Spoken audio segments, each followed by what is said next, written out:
أعوذ بالله من الشيطان الرجيم.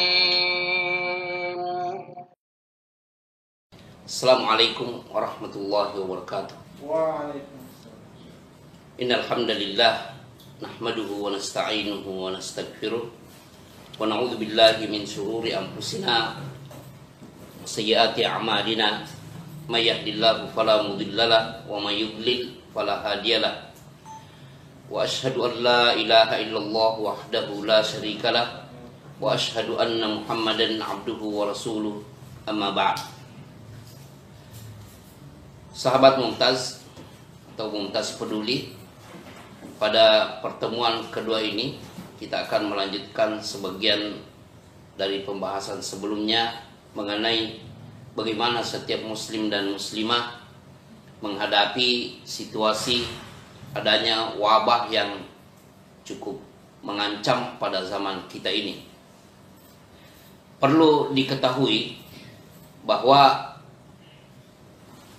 sebenarnya ada sejumlah tuntunan dari Nabi Shallallahu Alaihi Wasallam yang diantaranya sekali lagi kita sudah sebutkan sebelumnya, adanya perintah Nabi Shallallahu Alaihi Wasallam tentang bagaimana menghadapi wabah seperti ini, yaitu kalau seseorang mendengarkan di suatu tempat tersebar atau mewabah suatu penyakit, maka tidak dibolehkan, atau Nabi Shallallahu Alaihi Wasallam melarang untuk pergi atau masuk ke tempat atau daerah atau negeri tersebut. Sebaliknya, kalau seseorang sudah berada di tempat tersebut dan sedang mewabah, maka tidak dibolehkan kabur atau melarikan diri dari tempat tersebut. Itu tuntunan Nabi Shallallahu Alaihi Wasallam secara ringkas mengenai wabah. Sahabat Mumtaz, pada pertemuan kali ini kita ingin menyampaikan sejumlah pesan dan juga masukan dari sejumlah ulama yang ada memberikan kesimpulan tentang bagaimana berobat dengan Al-Quran. Saya sebutkan saja diantaranya Ibnu Qayyim Al-Jauziyah rahimahullah di dalam kitab Zadul Ma'ad jilid 4 halaman 119 itu ada menyebutkan kata-kata seperti ini. Al-Quran huwa syifa'ut tam. Al-Quran adalah syifa yang sempurna. Sebelumnya di dalam Al-Quran itu memang di dalam surat Al-Isra Allah Subhanahu wa taala berfirman, wa nunazzilu minal Qur'ani ma huwa syifaa'un wa rahmatul lil mu'minin. Kami turunkan Al-Quran ini ma huwa syifaa'un, di mana di dalam Al-Quran ini terdapat asy-syifa' rahmatul lil mu'minin, dan ini Al-Quran ini merupakan rahmat bagi kaum mukminin. Sahabat Mumtaz Peduli atau Peduli Mumtaz itu yang dimaksud syifa, sekali lagi tidak cukup kalau diterjemahkan bahwa itu obat, karena obat menurut versi medis itu adalah alat untuk penyembuhan bagi penyakit yang sudah terjadi. Tetapi kalau asy-syifa dalam istilah Al-Quran dan juga hadis itu terkait dengan upaya pertahanan, kalau disebut dengan kekebalan. Jadi syifa berfungsi untuk orang yang sehat supaya tidak terkena penyakit, dan juga berfungsi sebagai obat bagi orang yang sudah terkena penyakit. Jadi itu yang perlu diketahui. Kalau asy-syifa mau diterjemahkan dengan kata-kata penyembuh, wah ini berarti kesannya itu adalah Al-Quran hanya berfungsi untuk obat bagi yang sudah terkena penyakit. Tetapi kalau pada hakikatnya juga berfungsi untuk menangkis penyakit yang mungkin terjadi. Lihat nanti ini nukilan dari Ibnu Taimiyah dan juga Ibnu Qayyim. Sekarang ini nukilan dari Ibnu Qayyim. Dia katakan Al-Quran huwa syifa'ut tam. Al-Quran merupakan syifa yang sempurna. Min jami'il adwiya, min jami'il adwa, itu terhadap semua jenis penyakit. Al-qalbiyati wal badaniyah, baik itu terkait penyakit hati yang sifatnya tidak kelihatan maupun yang terdapat pada badan atau fisik kita. Jadi baik yang nampak maupun yang tidak nampak.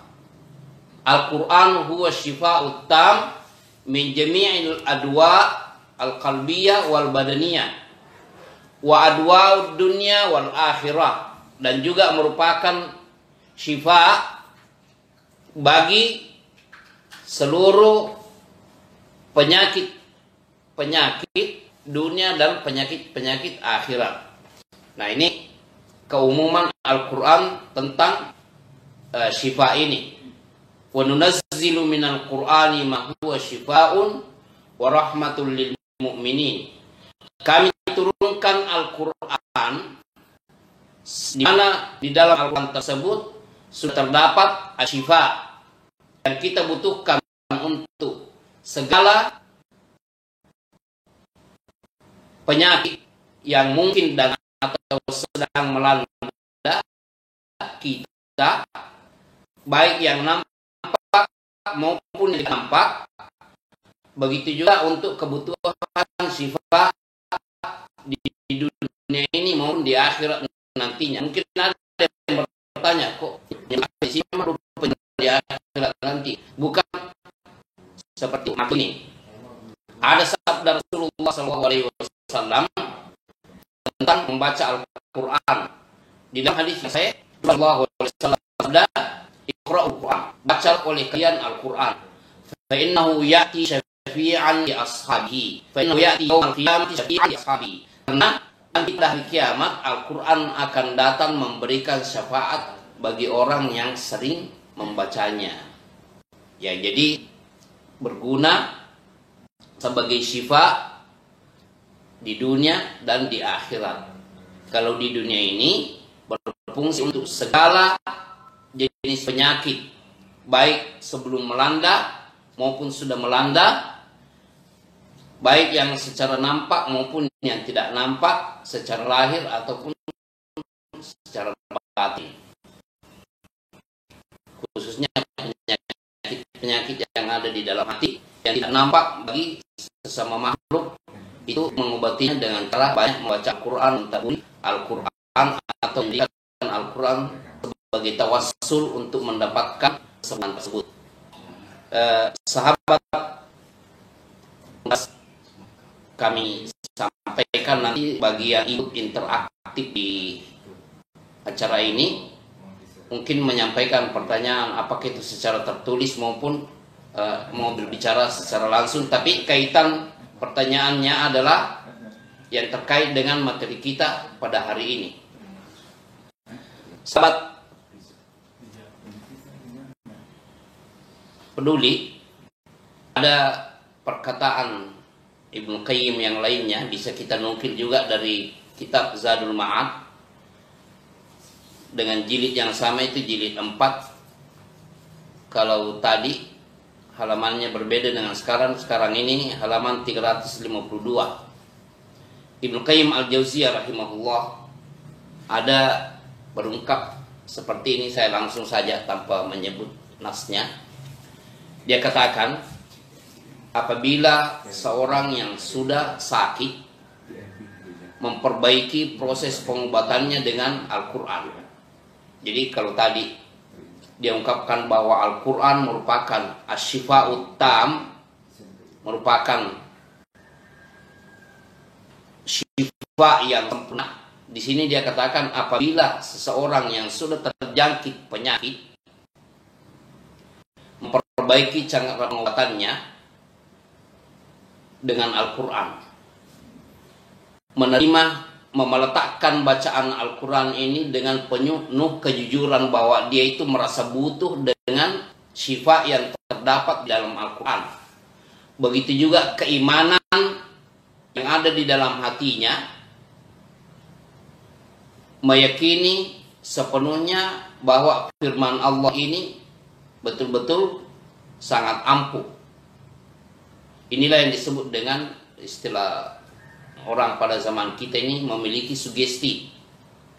Jadi kejujuran dan keimanan terhadap Al-Quran ini yang keimanan yang kuat dan memenuhi syarat-syarat pengobatan. Dia katakan ini sebenarnya bagi orang yang terancam, ya, kalimatnya bagi orang yang terancam, bukan orang yang sudah, bukan orang yang sudah terjangkit. Kalau syarat keimanan yang kuat terhadap Al-Quran terpenuhi dan di dalam hati ada keyakinan bahwa firman Allah membawa sifat, terdapat sifat dalam firman Allah seperti yang diberitakan di dalam Al-Quran. Kalau dia mengimani hal ini dengan keimanan yang kuat, maka Ibnu Qayyim mengatakan tidak mungkin penyakit bisa menyerangnya. Tidak mungkin. Mengapa tidak mungkin? Dia katakan, bagaimana mungkin, ya, firman Allah bisa dilawan oleh suatu virus atau penyakit, di mana firman Allah ini andaikan diturunkan, andaikan Allah menurunkan Al-Quran ini terhadap bumi, niscaya bumi dan langit, niscaya, atau gunung seperti yang ada di dalam Al-Quran, law anzalna hadzal qur'ana ala jabalin la ra'aitahu khashi'an mutasaddian min khasyatillah. Andaikan diturunkan oleh Allah kepada bumi atau langit atau kepada gunung, maka gunung tersebut hancur.